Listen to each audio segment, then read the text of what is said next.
Hi viewers, అందరికీ నమస్కారం. Welcome to Sravya's recipes. Hi అండి. ఇవాళ మన రెసిపీ కొబ్బరన్నం. దీన్ని కోకోనట్ రైస్ అని కూడా అంటారండి. అయితే ఈ రైస్ మనము ఎక్కువగా నవరాత్రులు చేసేటప్పుడు అమ్మవారికి నైవేద్యంగా కూడా వాడతారు, ఉపయోగిస్తారు. అయితే ఈ రెసిపీ ఎలా చేయాలనేది చూద్దామా ఇప్పుడు. ఇక ప్రాసెస్ స్టార్ట్ చేద్దామా అండి.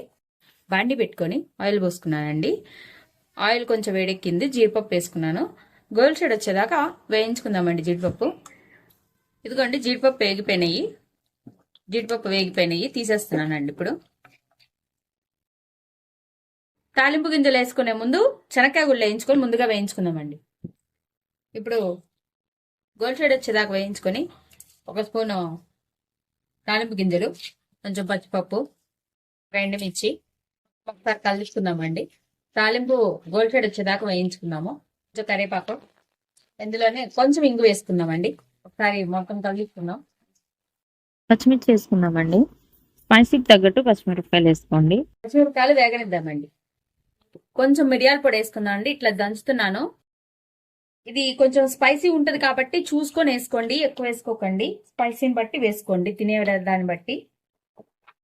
ఇప్పుడు ఒకసారి కలుపుకుందాం. పచ్చిమిరపకాయలు వేగిపోయినాయండి.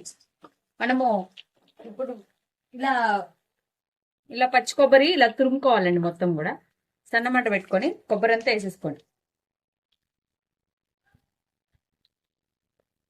ఇదిగోండి, ఇలా బఠానీలు కూడా వేసుకోండి ఫస్ట్ ముందుగానే. నేను ఇందాక వేసుకోవటం మర్చిపోయాను. బఠానీలు వేసుకోండి, అవి కూడా వేయించుకోండి వాటితో పాటు. బఠానీలు ఆయిల్తో పాటు కొబ్బరి వేసుకున్నాం కదండి, మొత్తం కూడా ఇట్లా ఒకసారి కలుపుకోండి. తాలింపు అంతా కూడా మీరు పచ్చి బఠానీ వేసుకోండి. పచ్చి బఠానీ ముందుగా ఉడకబెట్టి వేసేసుకోవచ్చు అండి. రైస్ తో పాటు ముందుగా ఉడకబెట్టేసేసి వేసుకోవచ్చు. ఈ పచ్చి వాసన పోయేదాకా కొబ్బరి వేయించుకోవాలండి మనం. ఇప్పుడు దీంట్లోనే రైస్ కి సరిపడా ఉప్పు వేసేసుకుందామండి. వేసుకొని మంచిగా ఒకసారి వేసుకున్నాం కదా, మంచిగా ఒకసారి కలిపుకుందాము. ఇప్పుడు కొబ్బరి అంతా మంచిగా వేగిపోయిందండి. ఇప్పుడు మనం రైస్ వేసుకుందాం దీంట్లో. మొత్తం రైస్ వేసుకుంటున్నాను. మనం వేసుకున్న కొబ్బరి దాన్ని బట్టి రైస్ వేసుకోండి. సన్నమంట పెట్టుకోండి, ఫ్లేమ్ తగ్గించుకొని పెట్టుకోండి అండి. అన్నమంతా ఇట్లా మంచిగా కలిసేటట్టు కలుపుకొని మనము రైస్ కొంచెం క్రంచీగా తెచ్చుకుందామండి. సో క్రంచీగా తెచ్చుకోవాలంటే ఏం చేయాలండి, కొంచెం హై ఫ్లేమ్ లో పెట్టుకోవాలి. మనం హై ఫ్లేమ్ లో ఫ్యూ సెకండ్స్ పెట్టేసుకొని తీసేసానండి. ఇప్పుడు మనం తీసుకున్న లాస్ట్ లో మనం వేయించుకున్న జీడిపప్పులు వేసేసుకుందాం.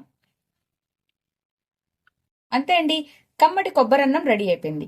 ఈ వీడియో కనుక మీకు నచ్చినట్టయితే ప్లీజ్ లైక్ చేసి, షేర్ చేసి, సబ్స్క్రైబ్ చేసుకోండి.